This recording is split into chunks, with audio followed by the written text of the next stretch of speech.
When advertising moved onto the internet, the opportunity for an unprecedented level of tracking became possible. Along with it have come a series of governmental and private restrictions, with the most notable recent additions of GDPR and the CCPA.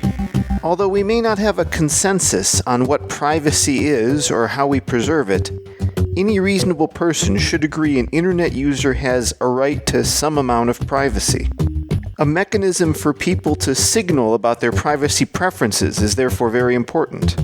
In today's episode, I speak with Max Hills on these topics and learn about the global privacy control and the transparency consent framework. My name is Max Hills, and I'm a PhD student at the University of Innsbruck in beautiful Austria.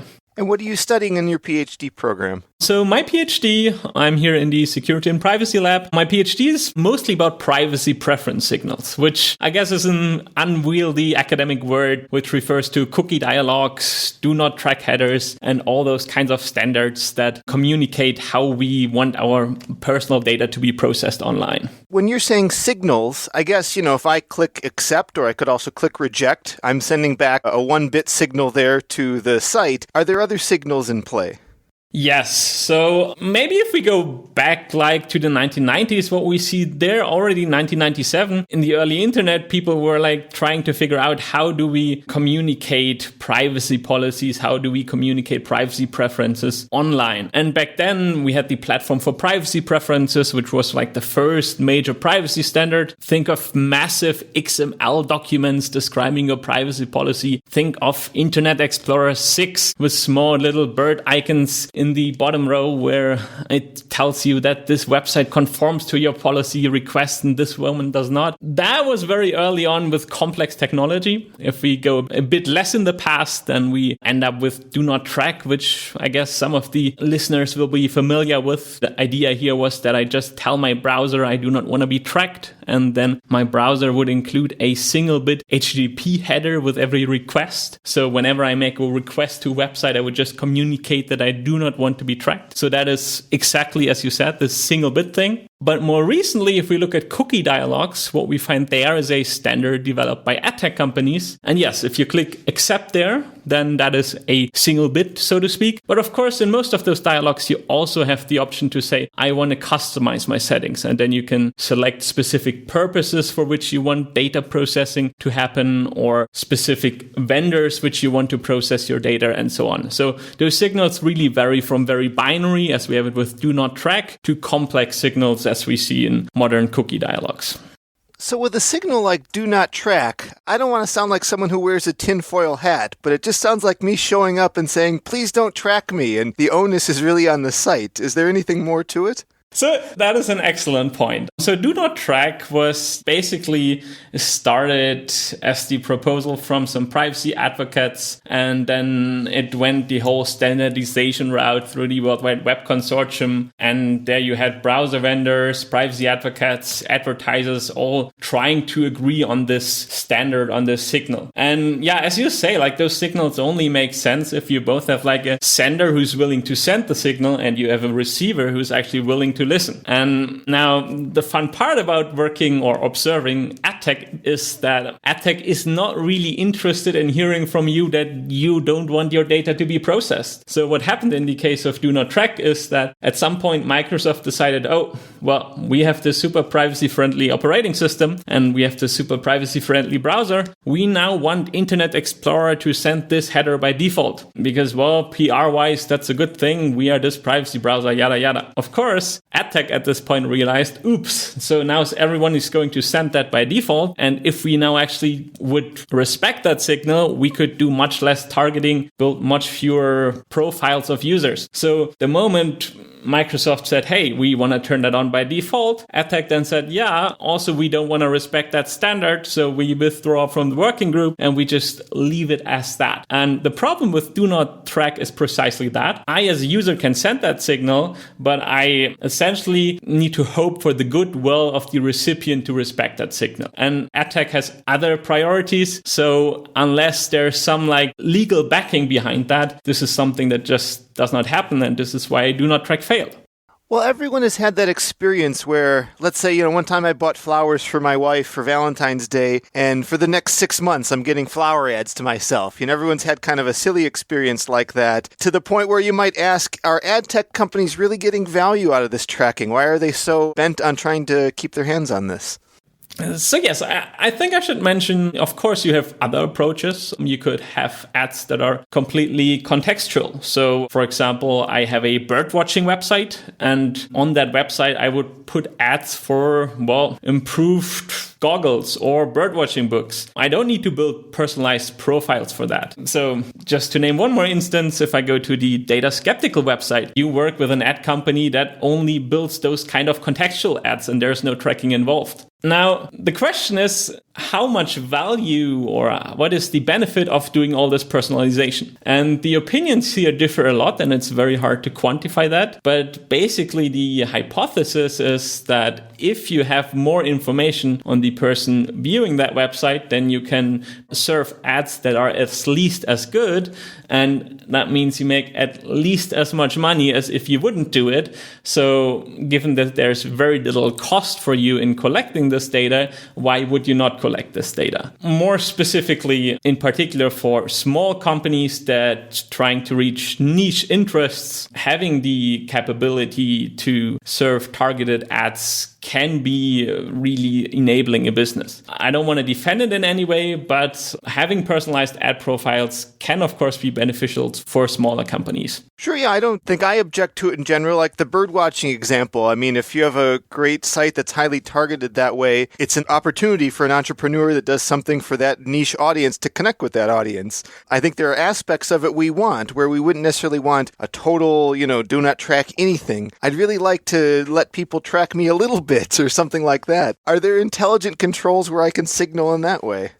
Technically, you could do that to some extent. For example, in the cookie dialogues we talked about earlier, you can specify which vendors should be allowed to process your data, to process your browsing habits. From a practical point of view, to cut this short, I don't think there's like a reasonable way or a reasonable middle ground. That is up until now. There are proposals specifically from Google. They proposed the federated learning of cohorts, or more recently the topics API, which kind of try to go into that direction. But yeah, that's a very, very complex question in itself, of course.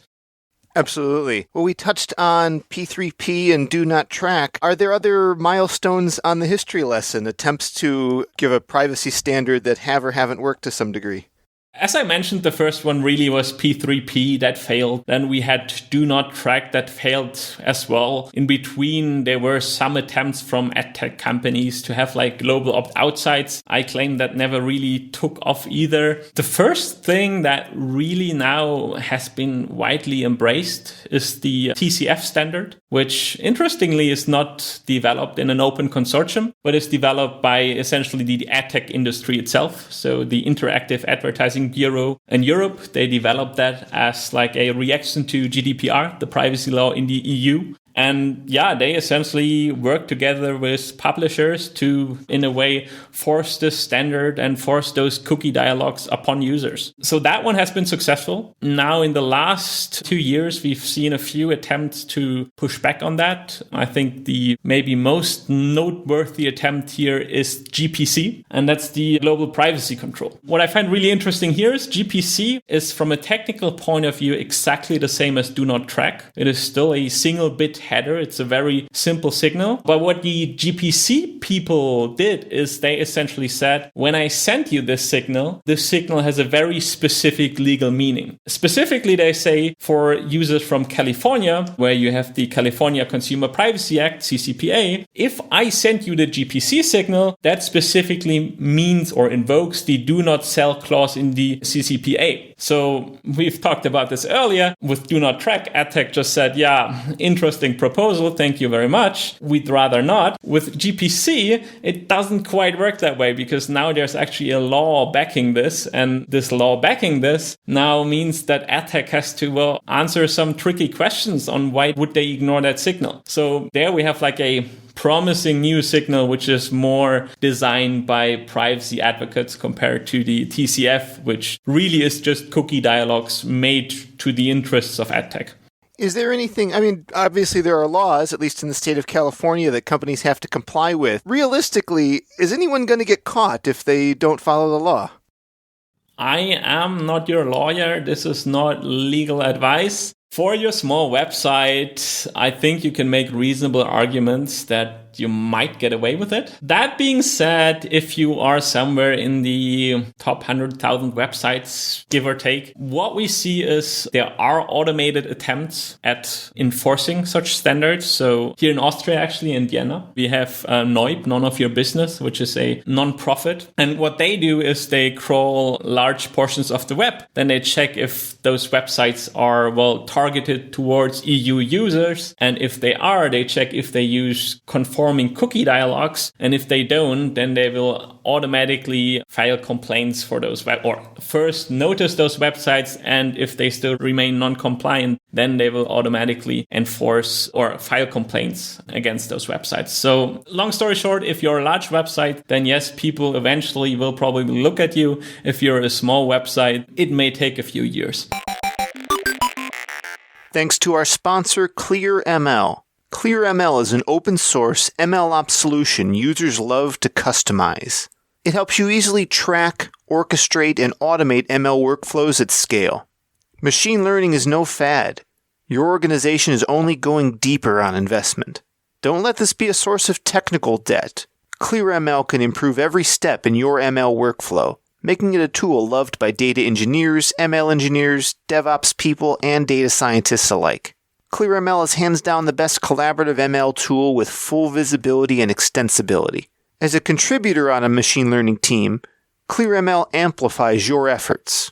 As a manager, ClearML gives you the transparency and metrics to guide your team's efforts effectively when you can't get pulled into the weeds. Their solution logs your entire process. Your data and models are versioned, so there's no questions of provenance or audits that can't be done. Model repositories give you a clear view of available binaries, and you can deploy pipelines directly from code. Supercharge your entire development process.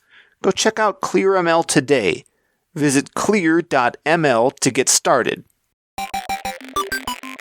Hi, I'm another one of those podcast ads that you've managed to tune out so effectively. It's okay, I get it. Listening to podcasts comes with some degree of ad fatigue. But today, you need to listen up because I'm here to tell you about ad fatigue's sinister cousin, alert fatigue. Did you know the average company receives 11,000 security alerts each day? How can a security team stay on top of the most critical threat risks when they can't find the signal in all the noise? Well, they can't, which makes it easy for IT teams to fall victim to alert fatigue, making your company dangerously vulnerable. So you have two choices. Buy all the tools you can until you've made your security operations overwhelmingly complex and totally ineffective, or you can run with the pack. Arctic Wolf is the industry leader in security operations solutions, delivering 24/7 monitoring, assessment, and response through their patented concierge security model. Arctic Wolf works with your existing tools and becomes an extension of your existing IT team, and they never get fatigued. Got your attention now, didn't I? Visit arcticwolf.com/skeptic to learn more.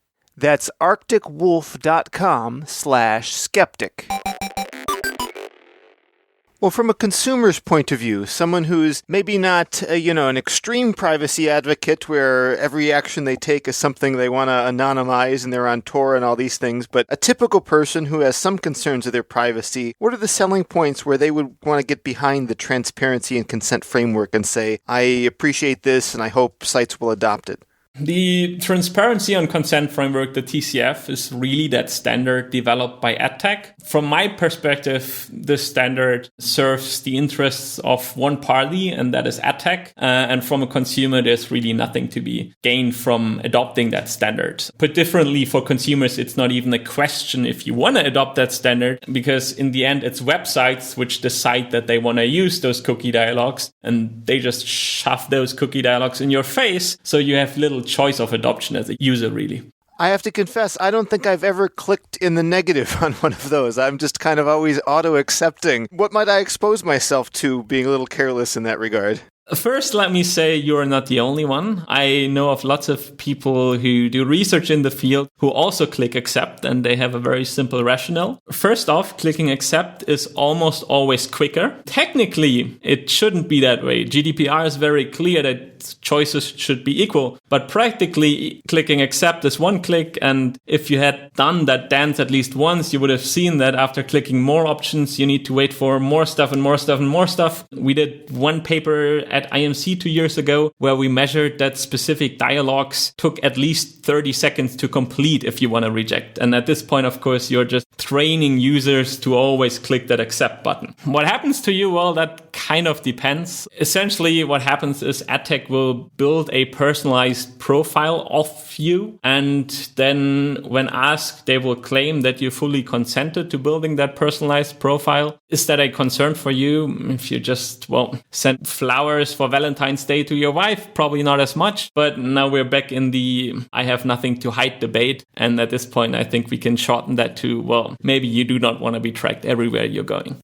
And I know TCF is sort of something people essentially voluntarily opt into, from my understanding. So if there's no kind of census about it, do we need some empirical way to measure its growth? Can you tell me a little bit about what your team was able to do? Obviously, this whole TCF thing started with GDPR, the privacy law in the EU, which said, look, if you want to do this processing, you need consent from users, and you kind of need to show that you have this consent. And that kickstarted this standardization effort. What we did basically since March 2018, and GDPR came into effect in May 2018. So we started measuring shortly before the law became into effect. We crawled over the span of then 3 years. We crawled about 180 million URLs and visited those with headless Chrome instances, and then checked if they were using any specific cookie dialog provider, and then have this beautiful graph where over time we can show which cookie dialog providers are used on which share of websites. And what was the growth you saw in that period? What we were asking ourselves is, what is driving that adoption? And the obvious answer is, these laws are driving the adoption. What we were also thinking is, okay, maybe if the French Data Protection Agency issues a huge fine for Google, maybe that also influences the adoption decisions by websites. So we essentially have this nice plot where we see what percentage of websites uses which specific cookie dialogues at which point in time. And then we overlay that with all these events, with GDPR, with CCPA, but also with big rulings on that, like fines against Google and so on. And what we find is, interestingly, that we see major uptake of TCF right after GDPR came into effect. We see a second major uptake of those cookie dialog providers when CCPA came into effect. But outside of that, it's pretty steady. There's a slight growth of websites who adopt this. But overall, it's really policy that is influencing the decision to adopt this framework. And where do we stand in I guess it's a broad question, the world's a big place, and I'm sure every government's doing something different, but are we at the front of a series of laws and rules over, the next decade or so, or are we centering in on maybe some sort of standard that will stick for a while? Yeah, I think this is a very interesting area we're getting into now. We've seen for Europe, we've seen GDPR. And if I take my European perspective, I think this will mostly be the standard for the medium term in Europe. We've kind of the same situation in California, where we have the CCPA, which was just enacted. But of course, the problem is now we are only talking about California and Europe. Now, what do we do about Africa? What do we do about Asia? What do we do about South America? Of course, in all those places, we also have countries that want to protect their citizens' data. In particular, they want to protect their citizens' data from companies that are not located within their jurisdictions. So what we are going to see is this very incoherent, basically legal landscape where we have different laws in different jurisdictions. And now I don't want to say terrible part is, but the kind of terrible part is now we see companies like OneTrust, for example, which say, oh, this looks like a business opportunity. And their business model now essentially is to sell you a cookie dialog that adjusts to each specific local law. In addition to that, it's not just any cookie dialog, but it's a cookie dialog which they have specifically engineered to get the maximum amount of acceptance. So there have been nice cases from NOYB, the nonprofit I mentioned earlier, where they have shown internal webinars from the company. And they essentially do A/B testing on how to trick most users into giving consent. And that is now the business they are in, where they say, okay, we maximize collection of user consent, which of course is not in the interest of users.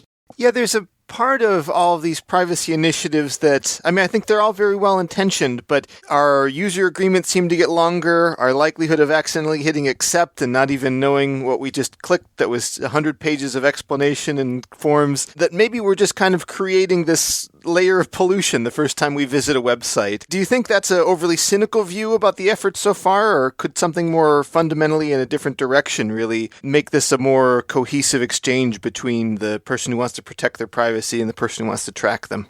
Yeah, so I think from the point of view, if you look at the intent of privacy laws like GDPR and CCPA, I think we're actually in a really good way. GDPR was now blamed for inventing all those cookie dialogues, but I would argue it's not about GDPR inventing those cookie dialogues. It's more about GDPR exposing existing practices. So the way I think about this is that all those tracking things happened before, but now companies are actually more or less forced to admit it. So from that perspective, I would be slightly optimistic that those laws are going in the right direction. What I absolutely share with you is the frustration about cookie dialogues, user agreements, and so on. My hope would be that we are in kind of this intermediate state where if we figure out how to get the pain on a high enough level, then there will eventually be enough pushback that we can cut back on the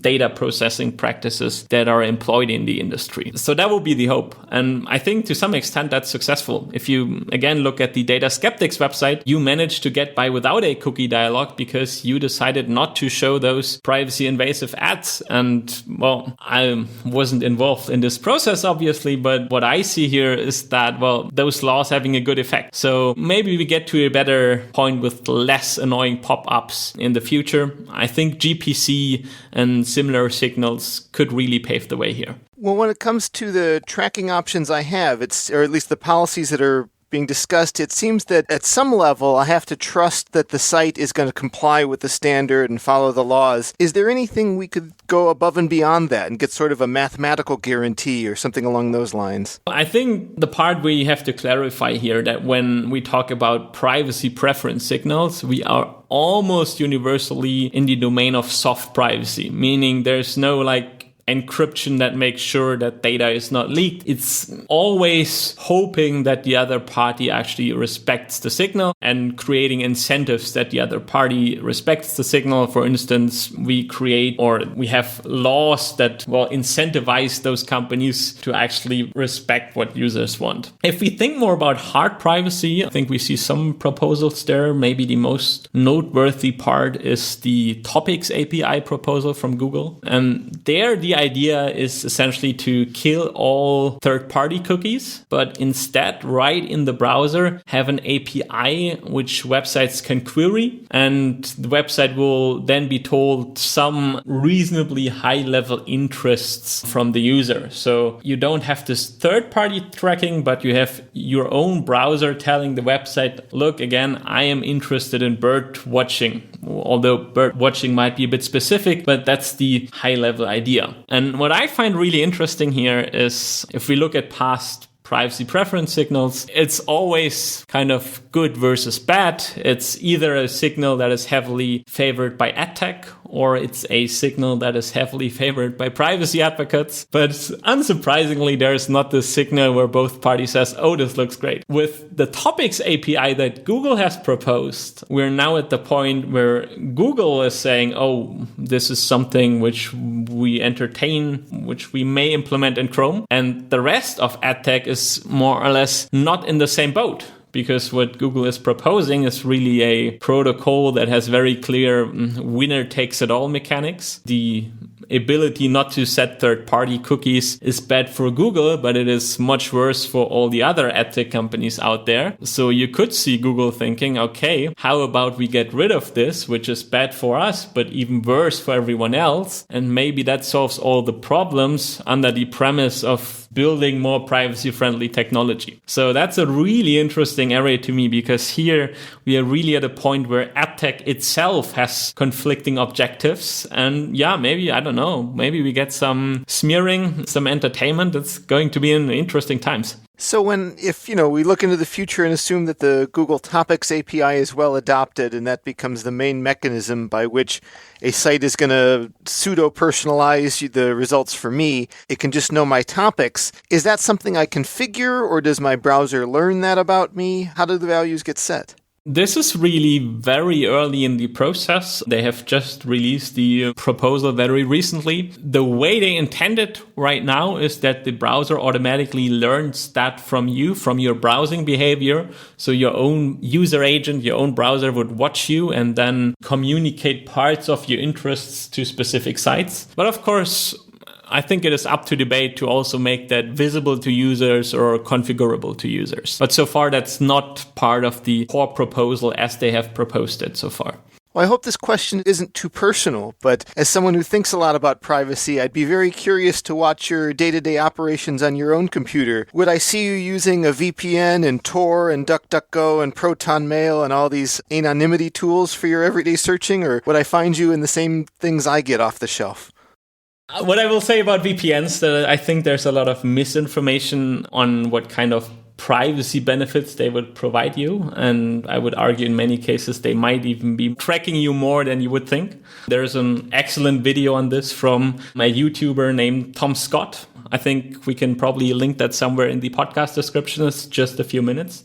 Coming back to what am I doing, I think there are some very reasonable browser extensions. For example, the EFF Privacy Badger, which blocks specific trackers on the web, or more generally an ad blocking software like uBlock Origin. That would be something you would find on my machine and what I would recommend to the public. What you would also find on my machine is I monitor some of my device traffic with Midden Proxy, which is an open source software I'm working on. But that's maybe nothing I would recommend to the general public. But to cut this story short, I'm also not sitting in a bunker using Tor for everything. I don't think that would be a reasonable response to the state we're in. Well, while we've just touched on it, could you describe that middleware? That's very interesting. Yes, so Midden Proxy is an HTTPS interception proxy. So you and some of the listeners have probably at some point opened their Chrome developer tools and saw all the network requests that a website is making. And Midden Proxy essentially replicates that, but not just for your browser. So you would use that to view all the traffic your phone is sending out to companies, or you would use that to see all the traffic VPN or all the traffic IoT devices are sending out to companies. And what normally would be protected with TLS or HTTPS, Midden Proxy performs a man-in-the-middle attack on, and this allows you to view all the contents that are transmitted over the wire. Well, I'm wondering if you have any advice for listeners who have maybe put privacy consciousness and their own privacy education on the back burner. They care about it, but they're not really clear on what settings to do or even what to worry about. What should a person here in 2022 be doing to protect themselves online?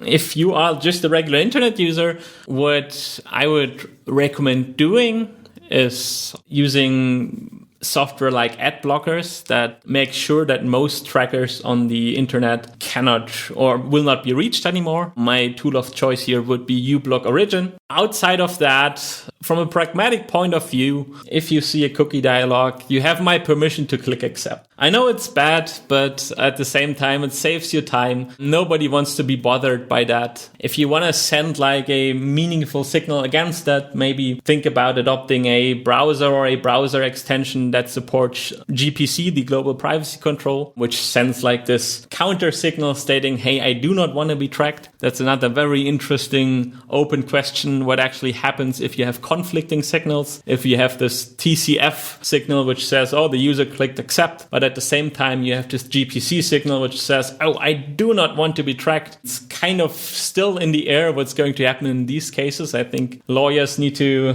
get busy on this at some point in the next couple of years. But yeah, I think it's important not to over dramatize those issues. If you use a browser that reasonably blocks trackers via an extension or the browser itself, then I think you're on an absolutely fine position. Of course, consider what you share online, but I think that's general life advice, and I'm not sure if you're reaching the right target audience here.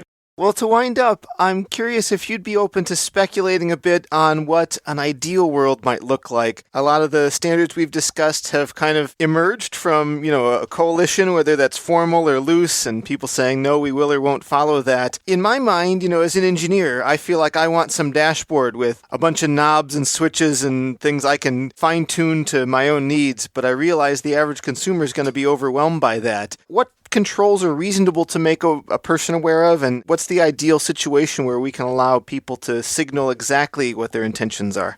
Yeah, I think if we talk about an ideal world, the first thing I need to mention is that we should get rid of those cookie dialogues. For me, it's terrible whenever I talk to people about my research. They just look at me and see, why do we still have those dialogues? And then nobody, including AdTech, really wants that. It's, I think, just a byproduct of the sad state that AdTech is in. I think what we want is we want very, very simple decisions for users. There has been tons of research on what users can comprehend and what they can answer sufficiently. I don't think that TCF in any form that resembles what it is right now is going into the right direction. I think ideally we have controls where users say, I either want personalized ads or I want non-personalized ads, and that is the decision. Again, I'm coming at this like from the observing point of view. I think there's the reasonable point to make that some websites are successful because they are financed by advertising, and people do prefer websites financed by advertising over websites which they need to pay for